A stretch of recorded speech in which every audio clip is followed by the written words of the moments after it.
আমি প্রতিদিন বলি আমি এক ফেরিওয়ালা। যে ফেরিওয়ালার বৈশিষ্ট্য হইল ফেরিওয়ালা নিশ্চিত জানে তার প্রতি ডাকে কাস্টমার আসে না। কথা বোঝেন না?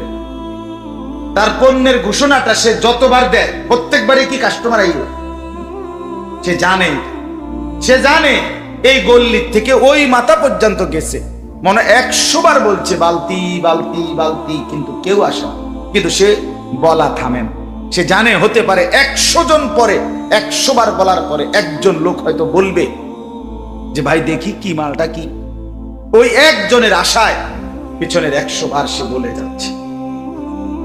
খোদার কসম আমরাও ফেরিওয়ালা, আমরা ওই আশায় স্বপ্নে বুক বাসা আশাবাদী যে 1000 বার 1,00,000 বার আহাজারি করার পরে যদি কোনো মুসলমানের কলিজায় লেগে যায়, ওই একজনের আশায় দিবানিশি বলতে থাকে।